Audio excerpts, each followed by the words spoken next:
आइए सीधा मुद्दे पर आते हैं। आज के इस विश्लेषण में हम एक बेहद खास टॉपिक पर बात कर रहे हैं, फूड एंड बेवरेज प्रोडक्शन में किचन की सुरक्षा। बाहर से देखने पर एक कमर्शियल होटल का किचन भले ही शानदार पकवानों की एक जादुई जगह लगे, लेकिन अंदर से ये एक बेहद तेज और संभावित रूप से खतरनाक माहौल होता है।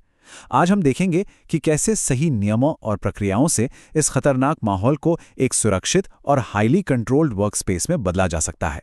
ये सिर्फ नियमों की कोई बोरिंग लिस्ट नहीं है, बल्कि एक कला है जिसे हर प्रोफेशनल को समझना ही चाहिए। तो सबसे पहला सवाल जो दिमाग में आता है, एक किचन एक्सीडेंट की असली कीमत आखिर होती क्या है?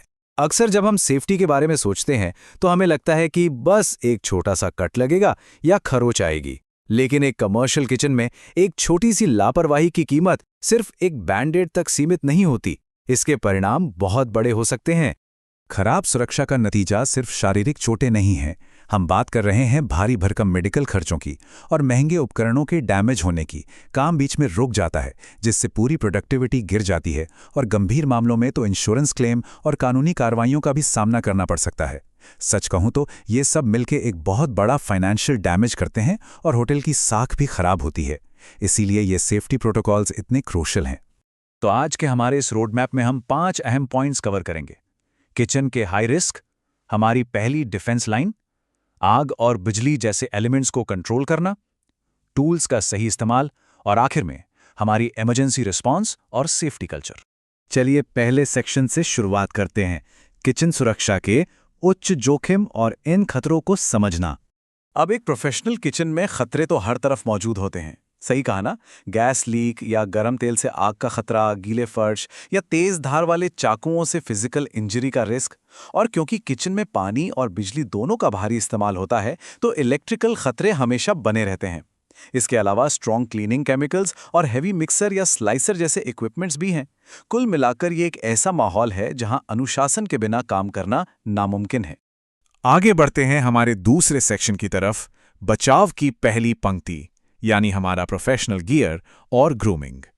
आपको क्या लगता है एक शेफ की यूनिफॉर्म सिर्फ अच्छी दिखने के लिए होती है? बिल्कुल नहीं, ये असल में एक शील्ड है, एक सुरक्षा कवच। साफ शेफ कोट, एप्रन और हेयरनेट हमें गर्म छींटों और भोजन को दूषित होने से बचाते हैं।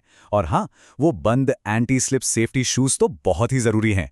स्लिपर्स या खुले जूते तो यहाँ बिल्कुल बैन है, क्योंकि सोचिए अगर उबलता हुआ तरल पैरों पर गिर जाए तो क्या होगा। और इसी से जुड़ा है पर्सनल ग्रूमिंग का हिस्सा। छोटे नाखून और बिना ज्वेलरी के काम करना ये सिर्फ एक फॉर्मेलिटी नहीं है। एक छोटी सी अंगूठी के नीचे कितने बैक्टीरिया छुप सकते हैं, इसका अंदाजा लगाना भी मुश्किल है। और जरा सोचिए, अगर गले की कोई ढीली चेन किसी मशीन के चलते हुए हिस्से में फंस जाए, ये एक भयानक एक्सीडेंट का कारण बन सकता है।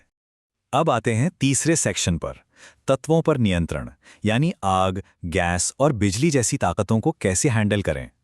पूरे किचन का सबसे बड़ा और लाइफ सेविंग रूल, तेल की आग पर कभी भी किसी भी हाल में पानी नहीं डालना है।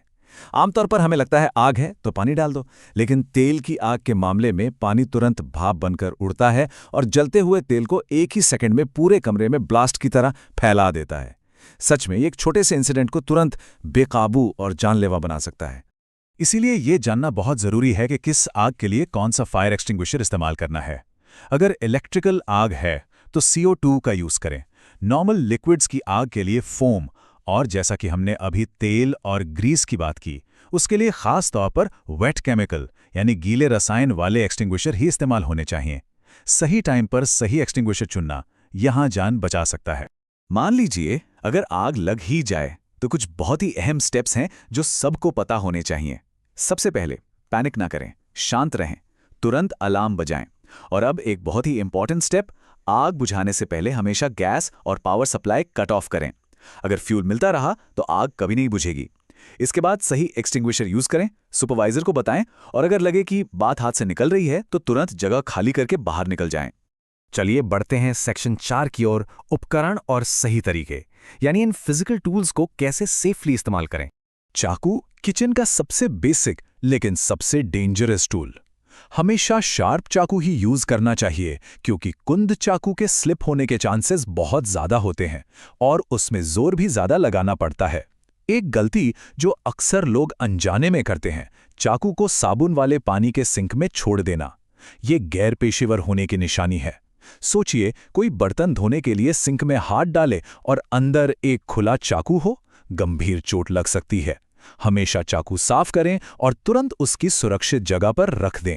भारी सामान उठाना किचन में रोज का काम है, लेकिन गलत तरीके से वजन उठाने पर पीठ में गंभीर इंजरी हो सकती है। इसका सीधा सा फंडा है, अपनी पीठ की बजाय हमेशा अपने घुटनों को मोड़ें। पीठ को एकदम सीधा रखें, सामान को मजबूती से पकड़ें और फिर अपने पैरों की मांसपेशियों की ताकत का इस्तेमाल करते हुए धीरे धीरे उठें। और हाँ, इस दौरान अपनी बॉडी को घुमाने या ट्विस्ट करने की गलती बिल्कुल ना करें। केमिकल्स की बात करें तो उन्हें हमेशा खाने की चीज़ों से दूर रखना चाहिए और इस्तेमाल से पहले लेबल ज़रूर पढ़ना चाहिए।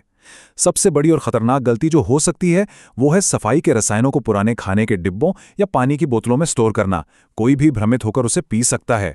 और कभी भी बिना पूरी जानकारी के दो अलग अलग केमिकल्स को आपस में मिक्स मत कीजिए।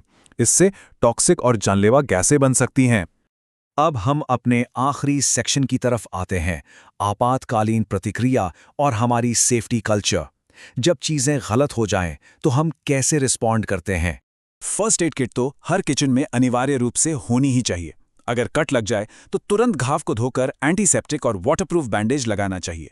लेकिन जलने की स्थिति में एक बहुत ही ज़रूरी बात याद रखनी है।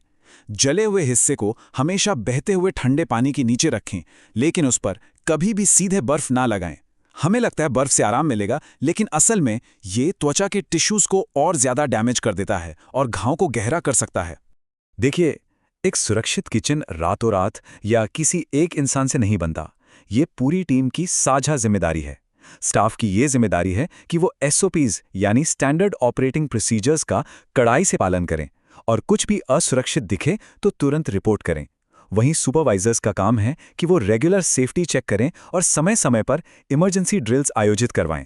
जब ये दोनों पक्ष मिलकर काम करते हैं, तभी एक मजबूत सेफ्टी कल्चर खड़ा होता है। आज के इस विश्लेषण को हम एक बहुत ही पावरफुल विचार के साथ खत्म करते हैं। सुरक्षा पहले, दुर्घटनाएं बाद में। एक बेहतरीन डिश सिर्फ एक सुरक्षित किचन में ही बन सकती है। जब हर कोई डिसिप्लिन के साथ काम करता है, तभी ऑपरेशन स्मूथ होते हैं।